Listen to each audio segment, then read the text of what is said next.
Good morning students. आज P block element में हम करेंगे रिएक्टिविटी टुवार्ड्स ऑक्सीजन या फिर हम बोल सकते हैं फॉर्मेशन ऑफ ऑक्साइड्स। ये थर्ड लेक्चर है पी ब्लॉक एलिमेंट का नाइट्रोजन फैमिली के अंडर। ओके, तो नाइट्रोजन की अगर बात मैं करता हूं तो नाइट्रोजन की पी पाई बॉन्डिंग की टेंडेंसी काफी ज्यादा होती है, क्योंकि नाइट्रोजन और ऑक्सीजन जब रिएक्ट करते हैं तो नाइट्रोजन ऑक्साइड्स बनते हैं मोस्टली। ओके, और नाइट्रोजन के ऑक्साइड्स जो बनते हैं वो केवल नाइट्रोजन में तो बन जाते हैं, बट उनके फॉस्फोरस, आर्सेनिक या एंटीमनी, बिस्मथ जो आपके पास हैं उनके एनालॉग्स उनके नहीं मिलते हैं हमें। ओके, तो नाइट्रोजन जो है नाइट्रोजन 5 ऑक्साइड्स बनाता है। अलग अलग ऑक्सीडेशन स्टेट्स हैं उनकी। तो अगर मैं इस टेबल को चेक करता हूं तो +1 +2 +3 +4 +5 हर एक ऑक्सीडेशन स्टेट के अंदर है। ओके, तो नाइट्रोजन की ऑक्साइड्स जो N2O nitrous oxide, nitric oxide, N2O3 dinitrogen trioxide, dinitrogen tetroxide, dinitrogen pentoxide. तो 5 टाइप के जो है ऑक्साइड्स हमें मिलते हैं। इसी तरह से अगर फॉस्फोरस की बात करूं तो फॉस्फोरस जो है वो +3 +4 +5 इन ऑक्सीडेशन स्टेट्स में कंपाउंड बनाता है। और उससे नीचे वाले जो हैं वो क्या करते हैं, वो ऑक्साइड्स जो बनते हैं वो +3 और +5 ऑक्सीडेशन स्टेट में बनते हैं। ओके, और क्योंकि इस जो ग्रुप है नाइट्रोजन फैमिली जो मेरे पास है उसके अंदर मोस्टली नॉन मेटल इंक्लूड होते हैं, सिर्फ एक बिस्मथ को छोड़ के। तो नॉन मेटल के ऑक्साइड्स का नेचर मेरे को पता है वो कैसा होता है, एसिडिक होता है। ठीक है, तो इट मींस यहां एसिडिक ऑक्साइड्स मिलने वाले हैं आपको। जो एम्फोटेरिक आपके पास थे, ठीक है, जो मेटलॉइड्स, बीच में मेटलॉइड्स, आर्सेनिक और एंटीमनी जो मेटलॉइड्स हैं उनके लिए मैं ये बोलूंगा कि वो एम्फोटेरिक होंगे, उनके ऑक्साइड्स एम्फोटेरिक होंगे, वो नहीं होंगे। ओके, और लास्ट में जो बिस्मथ होगा, बिस्मथ का ऑक्साइड मेरे पास बेसिक होता है। ओके, या मैं ये कह सकता हूं कि जितनी इलेक्ट्रोनेगेटिविटी किसी एलिमेंट की ज्यादा होती है उसके ऑक्साइड्स उतने ही एसिडिक होते हैं। ओके, तो अब मैं बात करता हूं एसिडिक स्ट्रेंथ के ऊपर। तो नाइट्रोजन के ऑक्साइड्स हैं N2O सबसे कम एसिडिक है, उससे ज्यादा NO है, फिर N2O3 है, N2O4 है और N2O5 है। या मैं ये कह सकता हूं, अगर चेक करो +1 +2 +3 +4 +5 ऑक्सीडेशन स्टेट है, तो मैं ये कह सकता हूं कि जिस तरह से सेंट्रल एटम की ऑक्सीडेशन स्टेट इंक्रीज करती है उस तरह से मेरा एसिडिक कैरेक्टर इंक्रीज करता है। ओके, और ये तो जो N2O और NO ये तो इतने कम एसिडिक है कि हम इसको न्यूट्रल की कैटेगरी में भी कई बार रख लेते हैं। ओके, तो ये मेरे पास थे acidic strength of oxides of nitrogen. Okay, अब मैं बात करता हूं acidic strength of trioxides of these elements. जो नाइट्रोजन फैमिली है उसके अंदर N2O3 सबसे ज्यादा एसिडिक है, फिर फॉस्फोरस का ऑक्साइड है ट्राइऑक्साइड, उसके बाद जो आपके पास आर्सेनिक के ऑक्साइड्स हैं, और उसके बाद सबसे कम जो है वो है एंटीमनी के ऑक्साइड। ओके, और अगर AS4 और O6 इनको जो है मैं एम्फोटेरिक की कैटेगरी में भी रख लेता हूं। ओके, और जो आपका बिस्मथ ऑक्साइड होगा Bi2O3 ये तो आपके पास बेसिक इन नेचर होता है। ओके, उसके बाद अगर पेंटॉक्साइड्स की बात करूं मैं, जो आपके पास एसिडिक में पेंटॉक्साइड्स, ओके, तो उसमें N2O5 सबसे ज्यादा है, P4O10 उससे कम है, उसके बाद AS4O10 उससे कम है, और सबसे कम आपके पास है HB4O 10। ओके, तो ये मेरे पास क्या है, ऑक्साइड्स हैं। ये ऑक्साइड्स जो कि नाइट्रोजन फैमिली के लिए वो है, उनकी कुछ प्रॉपर्टीज को हमने डिस्कस किया है। ओके, तो ऑक्साइड्स हो गया। इसके बाद मैं बात करता हूं नेक्स्ट सीरीज में हैलाइड फॉर्मेशन के लिए। यहां बात करता हूं reaction with halogen, reactivity towards halogen. Okay, तो मोस्टली जो है आपके पास नाइट्रोजन फैमिली के अंदर ट्राई हैलाइड्स बनते हैं और पेंटा हैलाइड्स बनते हैं।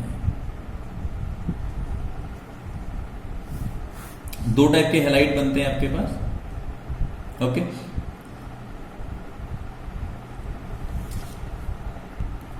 तो आपके पास ट्राई हैलाइड्स हैं नाइट्रोजन के लिए, NF3, NCl3, NBr3, NH3 ये हो गया। ये ट्राई हैलाइड्स आपके पास हैं जो नाइट्रोजन फैमिली बनाती है।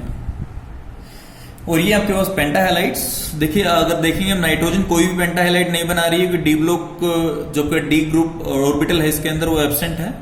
ओके, तो फोस्फोरस के आपको आर्सेनिक, एंटीमनी के दिख रहे हैं आपको, और बिस्मथ के भी पेंटा हैलाइड्स जो हैं वो हायर ब्रोमीन या आयोडीन के साथ में काफी कम पॉसिबल है। रीजन क्या है कि स्टेरिक इंटेंस काफी ज्यादा होती है, ब्रोमीन और आयोडीन का साइज काफी ज्यादा होता है, तो फोस्फोरस ही सिर्फ इनके साथ पेंटाहैलाइड बना पाता है, और कोई भी ब्रोमीन और आयोडीन के साथ पेंटाहैलाइड हमारे पास अवेलेबल नहीं है। रीजन यही होता है कि स्टेरिक इंटेंस काफी ज्यादा होती है, और स्टेरिक इंटेंस ज्यादा होने का रिपल्शन, जो इंटरएटॉमिक रिपल्शन है, इंटर हैलोजन रिपल्शन बोल सकता हूं मैं उसको, वो काफी ज्यादा होती है, जिसके कारण से वो स्टेबल नहीं हो पाता और वो काफी अनस्टेबल रहता है।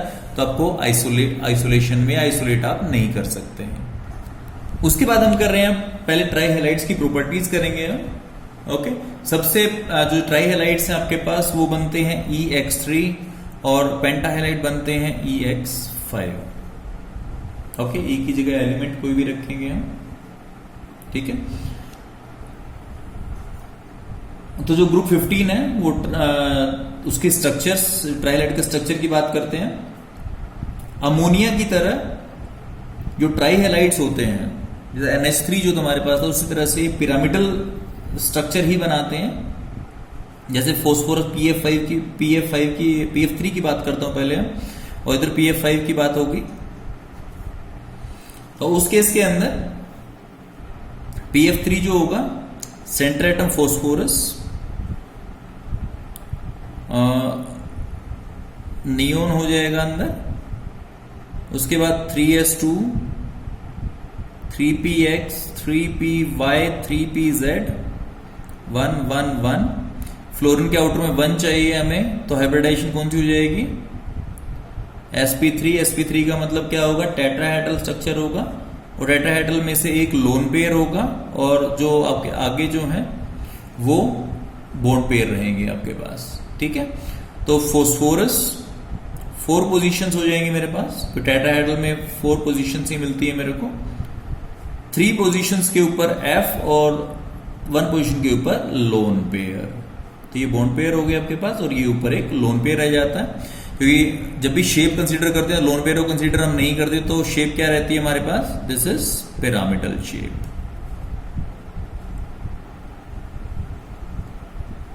ओके, PF5 की बात कर लेते हैं। PF5 में कॉन्फ़िगरेशन सेम रहेगी, बट थोड़ा एक्साइटेशन हमें करना पड़ेगा। Neon 3s2, 3px, 3py, 3pz और 3d आगे रहेगा। तो 1 1 1 ऑलरेडी था। फ्लोरीन 5 है मेरे पास, तो 5 बॉन्ड्स मेरे को बनाने हैं, तो इट मीन एक इलेक्ट्रॉन एक्साइट S से एक्साइट करके मेरे को D में डालना पड़ेगा, जिससे मेरे पास टोटल 5 अनपेयर्ड इलेक्ट्रॉन हो जाएंगे। उसके बाद 5 के 5 कोवेलेंट बॉन्ड है, सिंगल बॉन्ड है मेरे पास, सिग्मा बॉन्ड है, तो हाइब्रिडाइजेशन हो गया sp3d, और sp3d के लिए शेप जो होती है दैट इज ट्राइगोनल बाइपिरामिडल। तो सेंट्रल फोस्फोरस ट्राइगोनल, एक प्लेन में आपके पास 3 एटम्स होंगे, एक ऊपर होगा और एक नीचे होगा आपके पास। ओके, तो ये ट्राइगोनल हो गया, ट्रायंगल बन गया एक प्लेन के अंदर, फ्लोरीन फ्लोरीन फ्लोरीन, एक ऊपर फ्लोरीन रहेगा और एक नीचे फ्लोरीन रहेगा। तो शेप आपके पास रहेगी ट्राइगोनल बाई पिरामिडल, ये शेप हो जाएगी आपके पास। ओके, तो ये बात कर रहे हैं कि स्ट्रक्चर के बारे में। अब बात करते हैं एंगल्स के बारे में कि अगर फॉस्फोरस के आप हैलाइड्स ले रहे हो, ओके, तो एक हैलाइड PF3 होगा, PCl3 होगा, PbR3 होगा आपके पास और PI3 होगा। अगर इसमें बॉन्ड एंगल की बात करता हूं तो यहां मिलता है मेरे को 96.3 डिग्री, यहां मिलता है मेरे को 100.4 डिग्री, यहां मिलता है मेरे को 101 डिग्री और यहां मिलता है मेरे को 102 डिग्री। ओके, तो डाउन द ग्रुप जाता हूं तो फॉस्फोरस तो सेम है, मेरा सेंट्रल एटम तो सेम है, but fluorine, chlorine, bromine, iodine जो बॉन्ड लेंथ तो बढ़ रही है, बट इनका साइज भी काफी बढ़ता जा रहा है। साइज बढ़ेगा तो क्या होगा, इसमें इंटरएटॉमिक रिपल्शन होगी, हैलोजेंस के बीच में इंटर हैलोजन रिपल्शन बोल सकता हूं उसको मैं। ओके, तो अगर इंटर हैलोजन रिपल्शन बढ़ेगी तो उसमें क्या होगा, साइज आपका एक्सपेंड करेगा। वो साइज अगर एक्सपेंड करेगा तो इट मींस क्या होगा, आपके पास बॉन्ड एंगल बढ़ता चला जाएगा। ओके, क्योंकि बॉन्ड पेयर जो है इनकी रिपल्शन आपके पास इंक्रीज हो रही है। ओके, तो ये आपके पास है ट्राई हैलाइड्स के स्ट्रक्चर के लिए, बॉन्ड एंगल के लिए बोल सकता हूं मैं उसको। ओके, अब हम इनकी कुछ प्रॉपर्टीज की बात कर लेते हैं कि दो स्ट्रक्चर हम कर चुके हैं, पेंटाहैलाइड, ट्राईहैलाइड। आगे हम नहीं करेंगे, जब पेंटाहैलाइड को स्टडी करेंगे प्रॉपर्टीज के बारे में बात कर लेता हूं। तो जो ट्राईहैलाइड्स होते हैं, these are mostly covalent in character. ठीक है, कोवलेंट इन कैरेक्टर होते हैं, बट जिस तरह से मैं डाउन द ग्रुप जाता हूं, ओके, मीन्स नाइट्रोजन से फॉस्फोरस के ऊपर, फॉस्फोरस से आर्सेनिक के ऊपर, आर्सेनिक से एंटीमनी के ऊपर जाता हूं तो मेरा आयनिक कैरेक्टर इंक्रीज होता चला जाता है। ओके, और जो BiX3 है, BiF3 स्पेसिफिकली बात करूं तो that is predominantly ionic.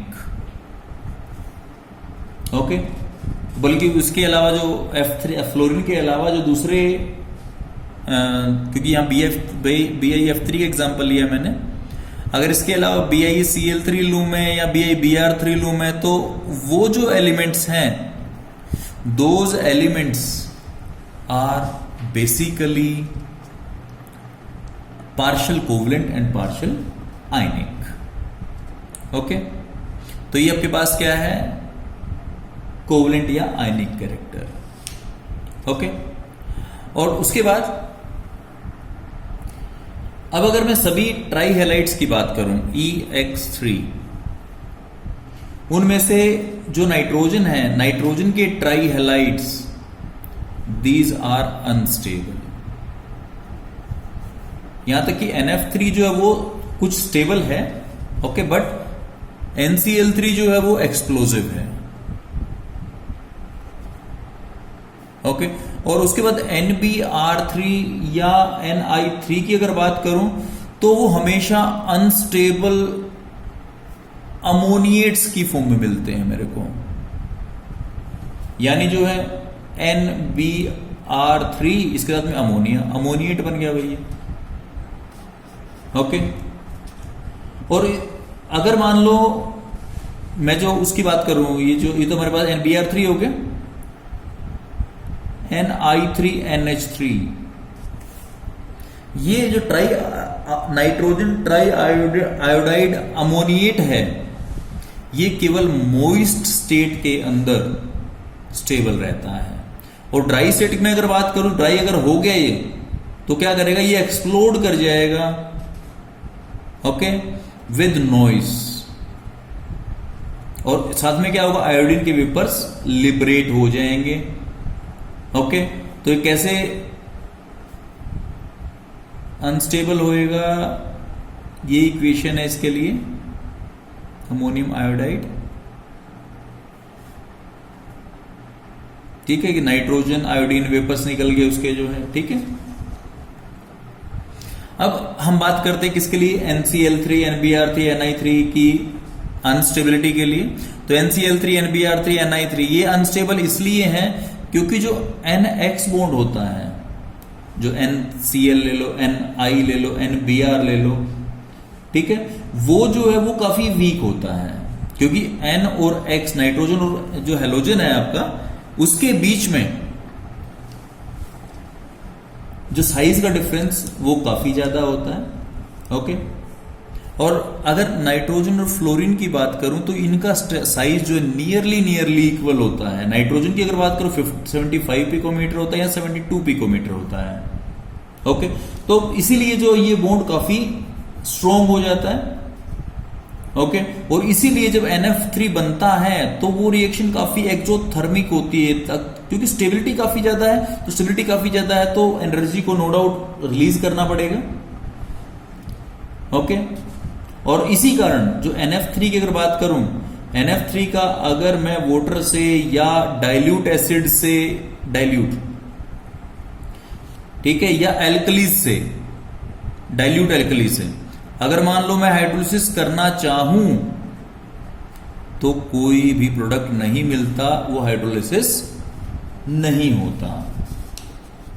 Okay, अब उसके बाद बात करता हूं हाइड्रोलिसिस NF3 का हो गया, वो तो हो ही नहीं रहा है। ठीक है, अब NCl3 की बात कर लेता हूं। तो NCl3 का जब हाइड्रोलिसिस करता हूं तो मेरे को क्या मिलता है, अमोनिया प्लस साथ में HOCl। ओके, इसी तरह से अगर PCl3 का करूं तो मेरे को मिलता है H3PO3 प्लस में 3HCl। ये जो हाइड्रोलिसिस हो जाता है। इसके अलावा अगर नीचे वाले एलिमेंट जो आपके पास है, एंटीमनी है, बिस्मथ है, उसके ट्राइक्लोराइड्स लेता हूं मैं। अगर इनका हाइड्रोलिसिस करूं मैं तो मेरे को मिलता है इनके ऑक्सीक्लोराइड्स, SbO positive Cl negative plus 2HCl। ये आपके पास है एंटीमनी ऑक्सीक्लोराइड। इसी तरह अगर बिस्मथ का करूं मैं तो वो भी इसी तरह कंपाउंड बनाता है, बिस्मथ ऑक्सी क्लोराइड। ठीक है, और बात यह है कि ये जो स्टेप होता है दिस इज रिवर्सिबल, और लीच-एटलियर प्रिंसिपल डिसाइड करता है कि मैं इस इक्विलिब्रियम को लेफ्ट या राइट कहां शिफ्ट करना चाहता हूं।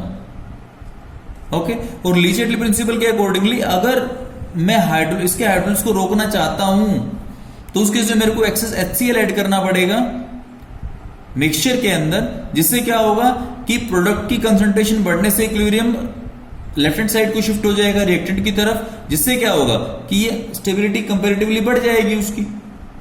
ओके, तो इस पूरे डिस्कशन से हमें क्या पता लग रहा है कि NCl3 की ईज ऑफ हाइड्रोलिसिस सबसे ज्यादा है, उसके बाद PCl3, उसके बाद AsCl3, उसके बाद SbCl3 और लास्ट में क्या होगा मेरा BiCl3 हो जाता है। ओके, तो ये आपके पास है हाइड्रोलिसिस प्रॉपर्टीज।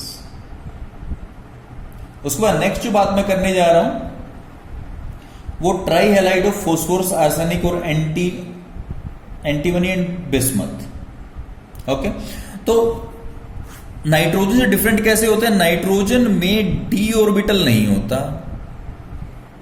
ये नहीं होता, बट फॉस्फोरस, आर्सेनिक, एंटीमनी में होता है ये डी ऑर्बिटल। ओके, उस कारण से क्या होता है कि ये जो आपके पास एलिमेंट्स होते हैं वो एक लेविस एसिड की तरह बिहेव करते हैं, क्योंकि डी ऑर्बिटल प्रेजेंट हो गया ना, डी ऑर्बिटल में आसानी से इलेक्ट्रॉन कहीं से एक्सेप्ट कर सकते हैं ये। तो PF3 जो होगा वो फ्लोरीन से रिएक्ट करके बनाता PF5। क्या करेगा, ये फ्लोरीन से इलेक्ट्रॉन एक्सेप्ट कर लेगा। ओके, इसी तरह आपके पास SbF3 ये क्या करता, फ्लोराइड आयन से रिएक्ट करके SbF5 2- ये बनाता है। ओके, और अगर लेविस एसिड कैरेक्टर की मैं बात करूं, लेविस एसिड कैरेक्टर किस तरह से में ट्रेंडिंग शो करता है ये, तो PCl3 is greater than AsCl3 and greater than SbCl3। Okay, ये तो क्या हुआ, मैंने सेंट्रल एलिमेंट चेंज किया। और अगर मान लो मैं हैलोजन चेंज करता हूं, PF3, PCl3, PBr3 and PI3, ये ट्रेंड हमारा हैलोजन चेंज करने के साथ हो जाता है। ओके, इसके अलावा अगर मैं नाइट्रोजन के ट्राई हैलाइड्स की बात करूं तो उसमें मेरे को पता है कि d ऑर्बिटल एब्सेंट है। ओके, और d ऑर्बिटल एब्सेंट है और लोन पेयर प्रेजेंट है, तो इट मींस नाइट्रोजन के trihalide they are acting as a Lewis base. ठीक है, और आसानी से इलेक्ट्रॉन लूज भी कर देते हैं। बट अगर NF3 की मैं बात करता हूं,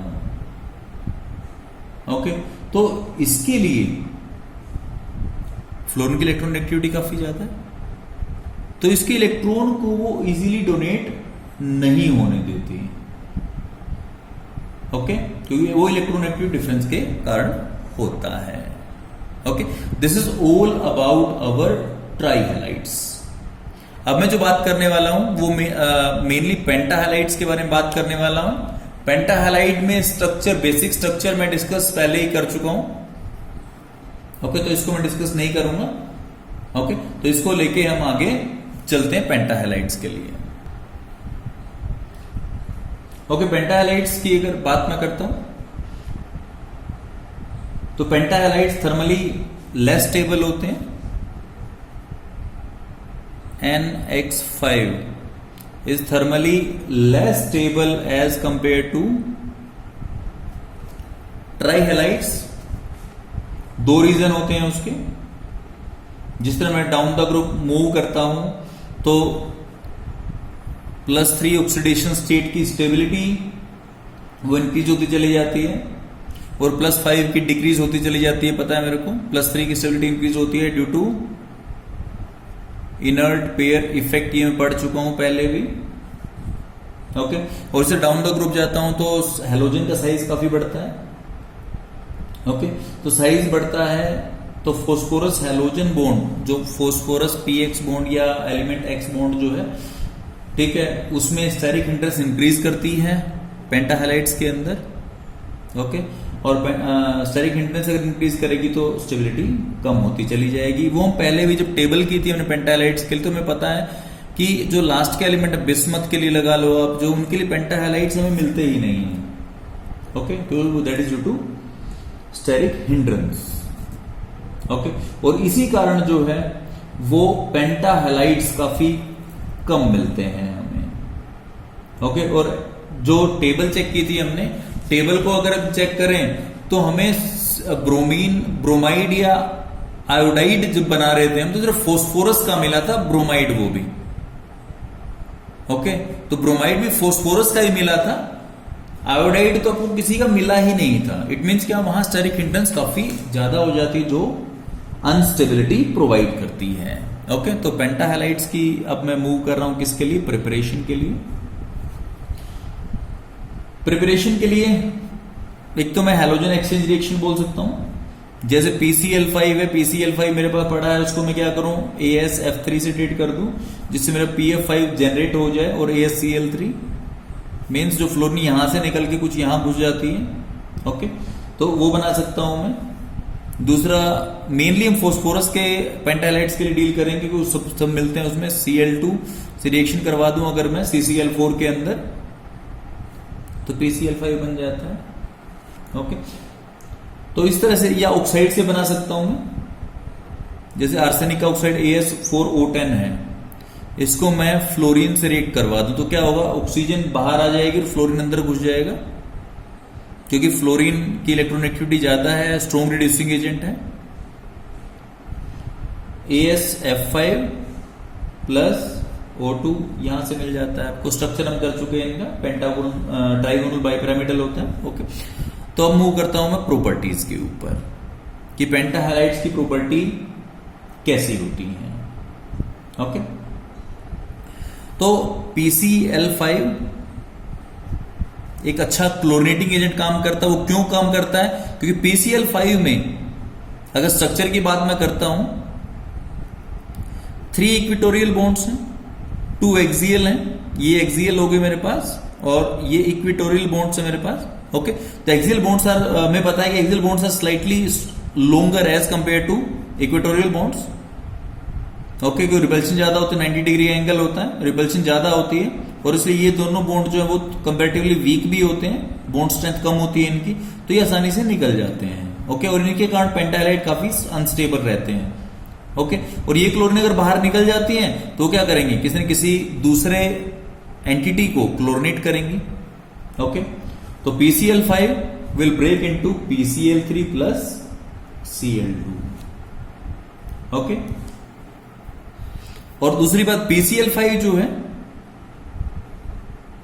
is covalent in vapour state, ये ध्यान रखने वाली बात है, covalent in vapour state but exist as ionic in solid state, crystalline state बोल सकता हूं मैं उसको। इस क्रिस्टलाइन स्टेट में रहता है, किसमें? सॉलिड स्टेट के अंदर।